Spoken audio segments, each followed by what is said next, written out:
जय जिनेन्द्र दर्शकों, मोक्षमार्गस्य नेतारं भेतारं कर्मभूभृतां ज्ञातारं विश्वतत्त्वानां वंदे तद्गुणलब्धये। पंच परमेष्ठी भगवान की जय। आचार्य भगवान गुरुवर श्री विशुद्ध सागर मुनि महाराज की जय। श्रमण रत्न सुप्रभ सागर जी महाराज की जय। नगर गौरव प्रणत सागर जी मुनि महाराज की जय। मैं आप सभी का सम्यक समाधान ये प्रोग्राम में स्वागत करता हूँ। पूरे देश भर से हम सभी को समीचीन विकल्प प्राप्त हो रहे हैं और हम उस समीचीन विकल्प को मुनि श्री प्रणत सागर जी महाराज के माध्यम से मुनि श्री सुप्रभ सागर जी के मुखारविंद से हम उसका सम्यक समाधान प्राप्त कर रहे हैं। तो इसी श्रृंखला को आगे बढ़ाते हुए आज का यह एपिसोड अपन शुरू करते हैं और मुनि श्री श्रमण रत्न नगर गौरव प्रणत सागर जी महाराज के चरणों में मैं बारंबार विनती करता हूँ कि वह यह आज का प्रोग्राम शुरू करने की अनुकंपा करें। नमोस्तु महाराज जी, नमोस्तु महाराज जी, नमोस्तु। ओम नमः सिद्धिभ्य। पंच परमेष्ठी भगवान की जय। परम पूज्य आचार्य भगवंत गुरुवर विशुद्ध सागर जी महाराज जी की जय। परम पूज्य मुनि श्री सुप्रभ सागर जी महाराज की जय। परम पूज्य प्रणत सागर जी महाराज की जय। समीचीन विकल्पों का सम्यक समाधान आगमुक्त विधि से हम परम पूज्य मुनि श्री सुप्रभ सागर जी महाराज के माध्यम से सुन रहे थे। देश भर में विभिन्न प्रांतों से जो हमें विकल्प प्राप्त हो रहे हैं, उन विकल्पों को हम आज प्रारंभ करते हैं और इसी श्रृंखला में आज का पहला विकल्प प्राप्त हुआ है। सतीश जैन ललितपुर से महाराज श्री के चरणों में बारंबार नमोस्तु निवेदित करते हुए अपना विकल्प रख रहे हैं कि महाराज श्री चार अभाव कौन से हैं, उनके बारे में विस्तार से बताइए और इनके ज्ञान से हमारे जीवन में क्या परिवर्तन संभव है। हमारे समीचीन विकल्प का सम्यक समाधान करने की अनुकंपा करें। नमोस्तु महाराज जी, नमोस्तु नमोस्तु। ओम नमः सिद्धम। परम पूज्य आचार्य भगवान गुरुवर विशुद्ध सागर जी महाराज की जय। परम पूज्य सुप्रभ सागर जी मुनि महाराज की जय। परम पूज्य प्रणत सागर जी मुनि महाराज की जय। बहुत अच्छा प्रश्न है सतीश भैया आपका, पर शायद हमें ऐसा ज्ञात हो रहा है कि आपके पढ़ने में, आपके स्वाध्याय में अभी आत्ममीमांसा ग्रंथ नहीं आया। आचार्य प्रवर समंतभद्र स्वामी आत्ममीमांसा ग्रंथ में इन चार अभावों की बहुत अच्छे से चर्चा कर रहे। इनको मानने से क्या होगा, इनको नहीं मानने से क्या होगा आदि सब कुछ वर्णन अष्टसती, अष्टसहस्त्री, देवागम स्तोत्र आदि ग्रंथों में किया है। इसका इतना विस्तार है कि आधे घंटे के कार्यक्रम में क्या, हम तो 4 घंटे भी इसका अगर विस्तार करें तो कम पड़ जाए। इन चार शब्दों को, चार अभावों को समझने के लिए हमें कम से कम 4 महीने का समय चाहिए, तब हमें यह विस्तार से समझने योग्य होगा। पर फिर भी उन 4 अभावों को संक्षेप से आपको समझाने का प्रयास करता हूँ। ये 4 अभाव इस प्रकार है। पहला अभाव है प्राग भाव, दूसरा अभाव है प्रध्वंसा भाव, तीसरा अभाव है अन्योन्य भाव और चौथा अभाव है अत्यंता भाव। इन 4 अभावों को हमें अगर वस्तु स्वरूप को समझना है तो सबसे पहले इन 4 अभावों को समझना है। समंतभद्र स्वामी ने भाव एकांत, जो अनेक दर्शन भारत में हुए, उन भाव एकांतवादियों का खंडन करने के लिए, भाव एकांत यानी नित्य ही वस्तु का सद्भाव मानने वाले उन भाव एकांतवादियों का खंडन करने के लिए जो कारिकाएँ 10, 11, 12 नंबर आदि की दी है, उनमें उन्होंने विस्तार से उनका खंडन करते हुए इन 4 अभावों को बताया है। और इन 4 अभावों को नहीं मानने से क्या होगा और मानने से क्या होगा, इनका भी विस्तृत व्याख्यान आपको अष्टसठी अष्टसहस्त्री आदि ग्रंथों में मिलेगा। प्रयास करता हूँ सागर को गागर में भरने का, 4 घंटे के 4 महीने के उस बात को चंद मिनटों में आपके पास पहुँचाने का। उन 4 अभाव में पहला अभाव है प्राग अभाव या प्राग भाव। जो पूर्व कारण में जो भी कार्य उत्पन्न होता है वह प्रत्येक कार्य बिना कारण के उत्पन्न नहीं होता, और जो कारण होता है उस कारण में कार्य का जो अभाव है, पुनः समझना, कारण में कार्य का अभाव है, उसका नाम प्राग भाव है। दृष्टांत से समझे, क्योंकि ऐसे समझना थोड़ा सा आपको कठिन हो सकता है। जैसे कि मिट्टी का लोंधा आपने देखा हो, काले मिट्टी के लोंधे से घट बनता है, मटका बनता है। जो घट कार्य था और घट के लिए कारण क्या था, मिट्टी थी। काली मिट्टी घट के लिए कारण थी, और उस कारण में यानी मिट्टी में घट का अभाव रहना, यह क्या है, प्राग भाव है। वस्तु या कार्य प्राप्त करने से पूर्व उस वस्तु का, उस पदार्थ का, उस कार्य का जो पहली अवस्था में अभाव था, पूर्व की अवस्था में अभाव था, प्राग यानी पूर्व, पूर्व की अवस्था में आने वाली पर्याय का जो अभाव है उसका ही नाम है प्राग अभाव। पहले अभाव किसका, पुनः समझना, काले मिट्टी में लोंधे में जो घट का अभाव था उसका ही नाम है प्राग भाव या प्राग अभाव। क्यों ऐसा कहा? अगर प्राग अभाव को हम नहीं मानते हैं, प्राग भाव को नहीं मानते हैं, तो प्रत्येक द्रव्य अनादि से ही उत्पन्न, अनादि से ही है, ऐसा मानना पड़ेगा। समझना, अगर घट की उत्पत्ति हुई है, घट का उत्पन्न होना हुआ है, तो उसका पहले अभाव था, यह मानना होगा। अगर वस्तु का पहले अभाव था, यह अगर ही हम नहीं मानेंगे तो वह उत्पन्न हुई, यह कैसे संभव है? पुनः समझना, कोई कारण यह माना कि यह पेंसिल है, यह पेंसिल उत्पन्न हुई, तो पेंसिल उत्पन्न हुई मतलब पहले पेंसिल नहीं थी। तो इस प्लास्टिक के परमाणुओं में से जो ये पेंसिल बनी है, तो पहले इस पेंसिल का प्लास्टिक के परमाणुओं में अभाव था, इसका ही नाम प्राग भाव है। अगर ऐसा नहीं मानेंगे तो यह वस्तु अनादि सिद्ध हो जाएगी, और कोई प्रत्येक वस्तु आगम में अनादि निधन नहीं कही गई है। उसके लिए भी 4 प्रकार की पर्याय कही गई है। अब एक अभाव को समझाने के लिए भी मुझे आधा घंटा कम पड़ रहा है, और आपको 4 अभाव समझने विस्तार से जब प्रत्यक्ष मिलना तब, या फिर अष्टसहस्त्री आदि ग्रंथों में हम समझने का प्रयास करना।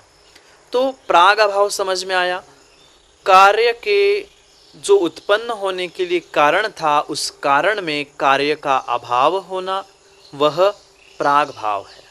और बिल्कुल उसके अपोजिट जो है उसका नाम प्रध्वंस भाव है। यानी जो पदार्थ या पर्याय नष्ट होने के बाद जो पर्याय प्रकट हो रही है, वह आने वाली नाश होने के बाद जो अभाव था उसका ही नाम प्रध्वंस भाव है। पुनः समझना, पर्याय का, पदार्थ का नाश होने के बाद जो पर्याय, जो वस्तु प्राप्त हुई है, उसका ही नाम, उस अभाव का ही नाम प्रध्वंस भाव है।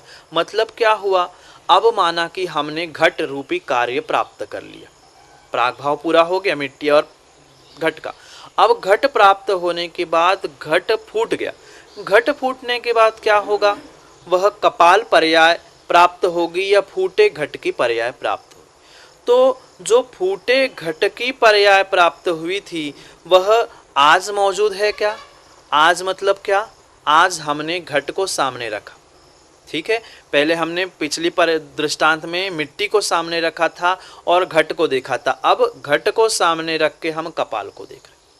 तो जो घट है उस कपाल में जो घट का अभाव हुआ, समझना, घट का अभाव तो हो गया, घट फूटने के बाद ही कपाल बनता है और घट का जो अभाव हुआ था वही प्रध्वंस अभाव है। पुनः समझना, कपाल यानी फूटे घट में, घट का क्या हो गया? फूटे घट में घट का अभाव हो जाना, इसका ही नाम प्रध्वंसाभाव है। समझ में आया? पहले हमारे सामने मिट्टी का लोंधा था, तब हमने प्राग भाव कहा था। अब हमारे सामने कौन सी पर्याय है? कपाल रूपी फूटे घट की पर्याय है।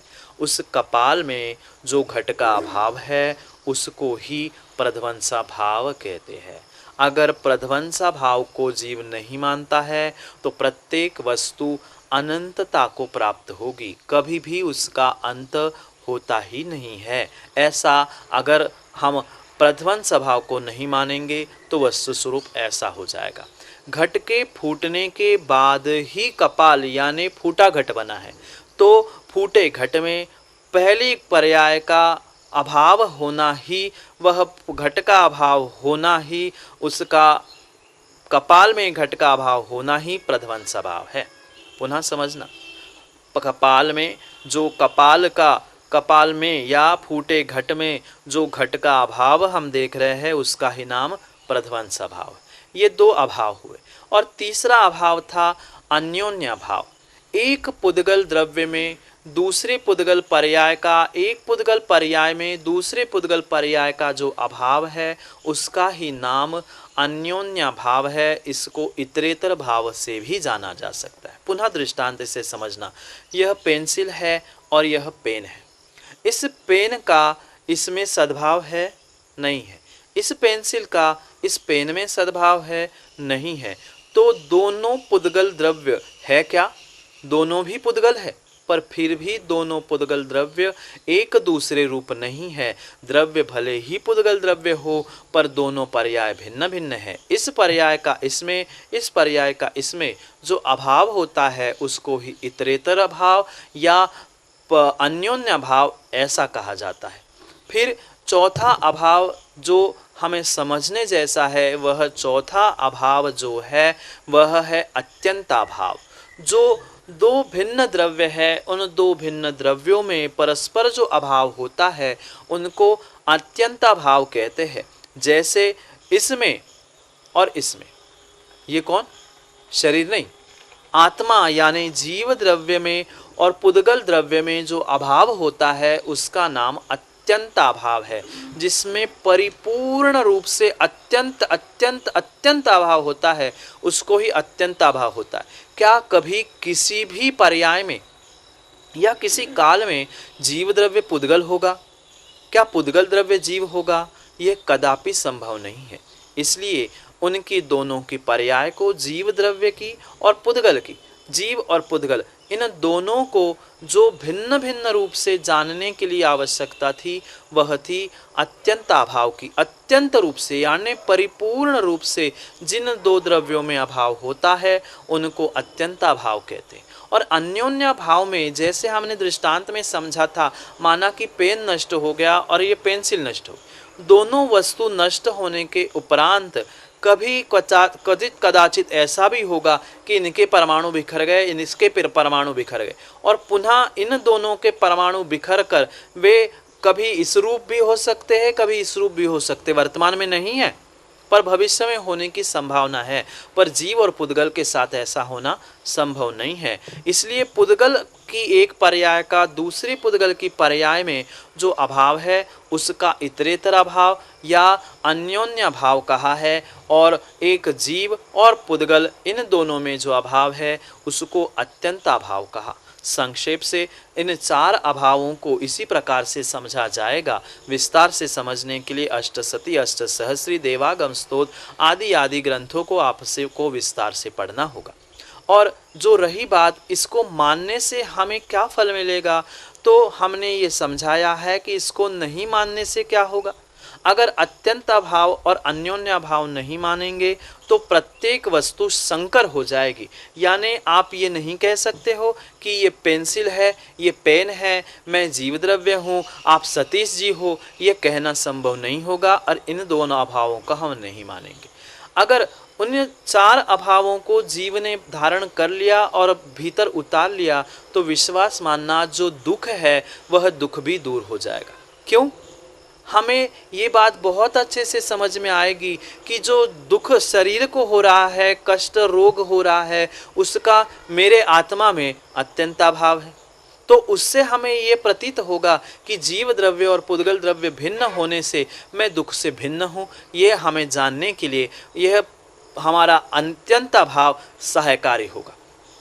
फिर जो प्राग भाव, प्रध्वंस भाव और अन्योन्य भाव आदि है, उनको जीवन में उतारने से ही ऐसे ही जो सुख दुख के दिन थे वह हमें समझने होंगे कि कल अगर सुख था तो आज दुख भी हो सकता है, आज अगर दुख है तो कल सुख हो सकता है। वह सब कुछ गणित लगाने के लिए ये सूत्र, सुखी रहने के लिए सूत्र चार प्रकार से आचार्यों ने दिए हैं। जीवन में सुखी रहने के लिए इन अभावों को भी समझना आवश्यक है, क्योंकि सुख दुख के दिन आते जाते हैं। वह सुख दुख की पर्याय उनको प्राप्त करने के लिए प्राग भाव, प्रध्वंस भाव, अन्योन्य भाव और अत्यंत भाव को अगर जीवन में हमने धारण कर लिया तो नियम से हम सुख को प्राप्त कर सकते हैं, नियम से दुख को दूर भगा सकते हैं। चिंताओं को दूर करके हम वास्तव में आगम के इन परिप्रेक्ष्य में चार अभावों से अपने जीवन को अच्छा बना सकते हैं। और यही इन चार अभावों का और भाव एकांत का खंडन करने के लिए समंत भद्र स्वामी ने लिखा है, उसको आपको बहुत अच्छे से और विस्तार से समझना होगा।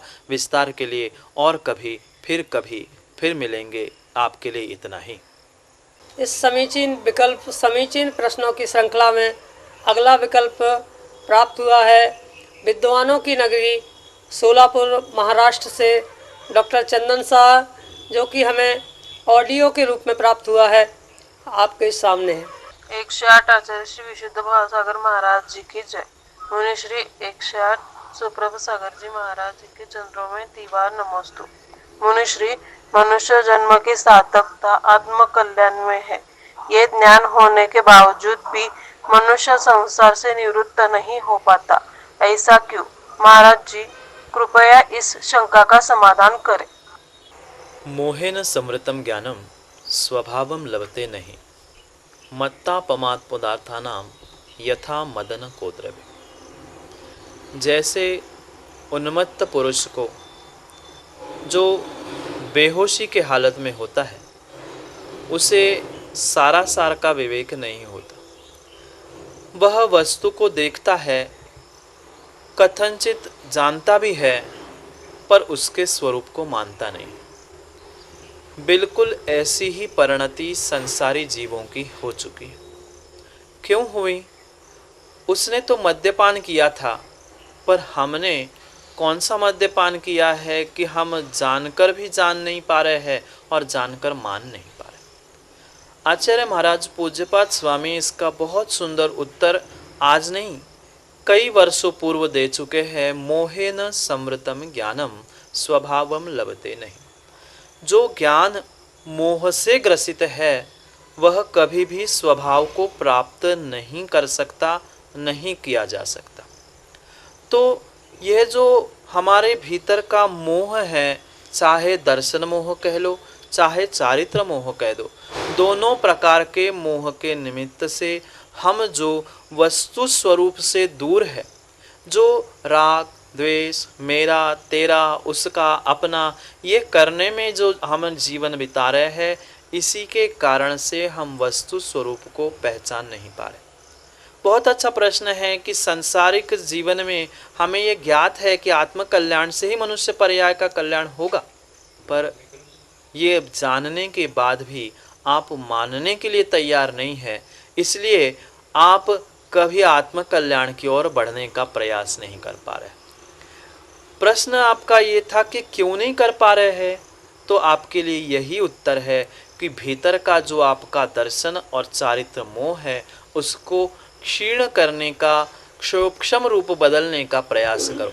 कम से कम हमारी श्रद्धा तो हो कि संसार में सुख नहीं है, हमारा सुख आत्म कल्याण में ही है, शांति आत्म कल्याण में ही है। अगर श्रद्धा करेंगे तो कभी ना कभी उसके लिए पुरुषार्थ करके हम चारित्र मोह की भी उपशमना कर सकते हैं। और जब तक चारित्र मोहनी की उपशमना नहीं होगी, जब तक उसके लिए प्रबल पुरुषार्थ नहीं होगा, तब तक विश्वास मानना आप जानकर भी कोई कार्य कर नहीं सकते। जब तक उसे भीतर से मानना नहीं सीखोगे, जब तक उस पर चलना नहीं सीखोगे। यह भूल मोह की नहीं है, मोह को उत्पन्न करने वाले आपके भीतर के परिणामों की ही। नहीं तो आप स्वतंत्र हो जाओ कि मोह की गलती है, मोह के वशीभूत हमें वस्तु स्वरूप समझ में ही नहीं आ रहा।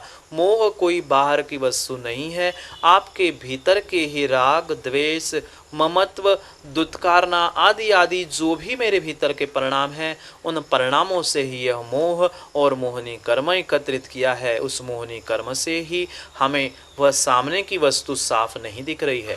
जैसे चश्मे पर लगी हुई धूल, दर्पण पे लगी हुई धूल वस्तु तो दिखती है पर साफ नहीं दिखती, ऐसे ही जो मोह के कण मेरे आत्मा में, मेरे भीतर लगे हैं, वह जब तक धूली कण मोह के है, तब तक वस्तु स्वरूप आत्म कल्याण की बात हमें समझ में नहीं आएगी। अपने भीतर के मोह को, राग द्वेष को कम करने का प्रयास करना, तो आप नियम से आत्म कल्याण की ओर बढ़ते जाओगे। आपके लिए आशीष है।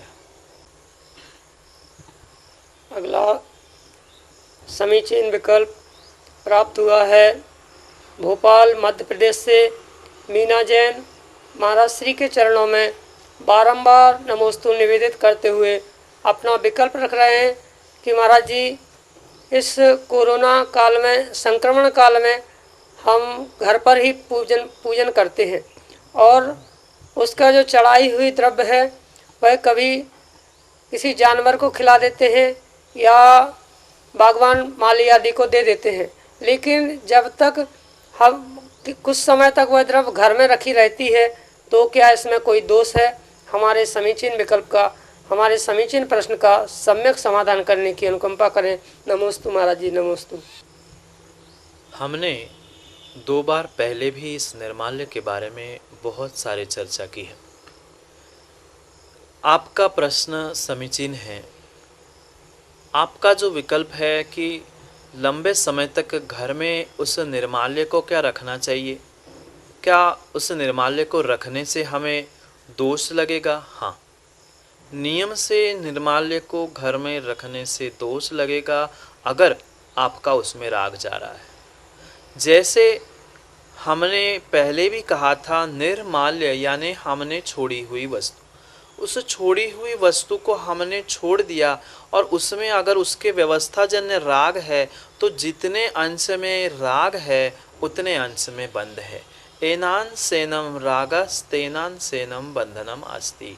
जितने जितने अंशों में उस निर्माल्य की प्रति भी राग है कि मुझे इसकी व्यवस्था बनानी है कि आधा मैं जानवर को खिला दूं, आधा मैं इसको पिला दूं, आधा मैं माली को दे दूं, आधा मैं काम वाले को दे दूं, ये किसी भी प्रकार का अगर व्यवस्था बनाने जन्य राग है कि उसको क्या किया जाए, कैसे किया जाए, जो भी हमारा राग रहेगा तद राग जन्य हमें दोष अवश्य लगेगा। पर व्यवस्था रूप अगर पड़ा है, आज हमने रखा और 4 दिन बाद कोई आके ले जा रहा है तो वो उसकी व्यवस्था है, पर हमारा उसको संभालने में भी राग है कि अगर मैंने ऐसा व्यवस्थित नहीं रखा तो खराब हो जाएगा, फिर उसके काम का नहीं बचेगा आदि। जिस भी प्रकार का विकल्प हमारे भीतर है वह हमारा विकल्प रागजन्य होने से हमें उसका आश्रव नियम से होगा, इसलिए उसमें हमें कथनचित दोष है अगर राग है तो। अन्यथा अगर पड़ा है निर्माल्य जैसा, मल जैसा, तो कोई भी दोष नहीं है। पर बिना राग के घर में कोई वस्तु रहती नहीं है, इसलिए हमें उस निर्माल्य का रागजन्य दोष तो अवश्य ही लगेगा। अगला समीचीन प्रश्न प्राप्त हुआ है मड़ावरा से राकेश जैन, जो कि हमारे सामने हैं। वो अपना समीचीन विकल्प महाराज श्री के चरणों में रख रहे हैं।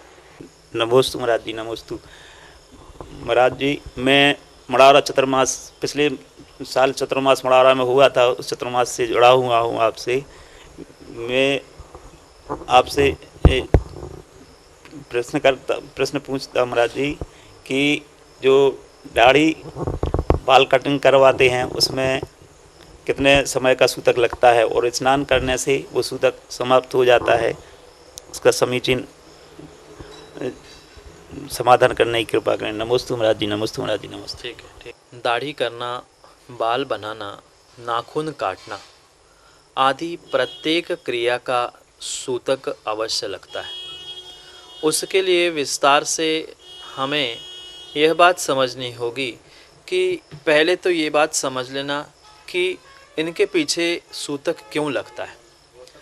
जो बाल काटने या दाढ़ी बनाने, नाखून काटने के निमित्त से जो तदजन्य वहाँ जो जीवों की उत्पत्ति प्रतिक्षण हो रही थी, सम्मूर्छन आदि आदि जीव जो वहाँ पर थे, उनका घात होने के कारण हमें कुछ समय के लिए देव शास्त्र गुरु आदि की पूजा या उनको स्पर्श करने से वर्जित कर दिया गया है। क्यों किया? क्योंकि दाढ़ी बाल आदि बनाते समय में उन जीवों की जो हिंसा हुई थी, उन हिंसा के रूप हमें उन हिंसा हुई है, तो कुछ कारण से कुछ समय के लिए कुछ मर्यादा बनाकर हमें देव शास्त्र गुरु से दूर रखा गया। तो उसके प्रत्येक दाढ़ी बाल नाखून आदि आदि के प्रत्येक के सूतक भिन्न भिन्न काल तक बताए गए। कुछ लोगों का ऐसा भी कहना है कि मात्र हमने तो नहा लिया, हमारा काम हो गया। नहीं, मात्र नहाने से शुद्धि तो होती है पर सूतक पूरी नहीं होती। जैसे मृत्यु के समय पे तीसरे दिन शुद्धि का तो हो सकती है पर सूतक 13वें दिन के बाद ही पूर्ण होता है। ऐसे ही दाढ़ी, नाखून, बाल आदि के बनाने के उपरांत क्रम से हमें उसका सूतक लगता है। तो दाढ़ी बनाना और बाल बनाने का 3 घंटे का सूतक कहा है, और जो नाखून बनाने का सूतक है वह 48 मिनट का कहा गया है। 48 मिनट नाखून बनाने का सूतक और दाढ़ी और बाल बनाने का भी 3 घंटे का सूतक कहा है। नहाने के बाद यह सूतक पूरा नहीं होगा। नहाने के बाद तुम्हारा शरीर तो शुद्ध हो जाएगा, नहाना भी ज़रूरी है, और 3 घंटा या 48 मिनट का जो सूतक कहा है उसका भी पालन करना बहुत आवश्यक है।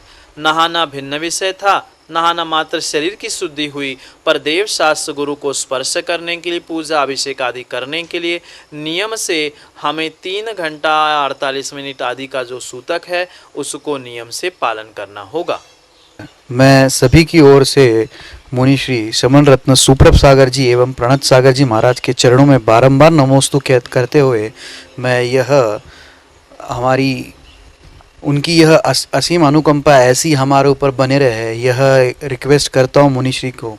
और जैसे कि आप ये जो प्रोग्राम है सिर्फ सुप्रभ वाच यूट्यूब चैनल के माध्यम से देख रहे हैं, तो बहुत सारे लोगों का शेयर कर रहे हैं, लाइक कर रहे हैं, कहीं आप वंचित तो नहीं रह गए इस चीज़ से।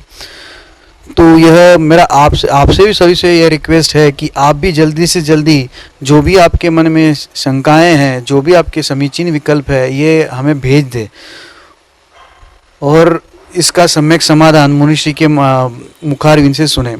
ये जो सम्यक समाधान चल रहा है वह आगमोक्त तरीके से ही हो रहा है, और मुनिश्री हम सभी को कृतार्थ कर रहे हैं जो आगमोक्त विधि से जो भी क्रियाएं बताए रहे हैं यहाँ पे।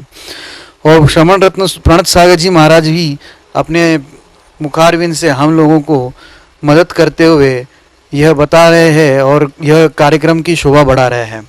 और मैं उन दोनों के चरणों में बारंबार नमोस्तु करते हुए आप लोगों से ये पुनः विनंती करता हूँ, जो हमारे व्हाट्सएप नंबर नीचे पट्टी पे स्क्रॉल पे चल रहे हैं, ईमेल आईडी स्क्रॉल पे चल रहा है, या डिस्क्रिप्शन में यूट्यूब के डिस्क्रिप्शन पे है, आप उसमें अपना टेक्स्ट मैसेज, ऑडियो मैसेज भेजोगे तो आपके खुद की आवाज़ में हम उसे प्रसारित करेंगे।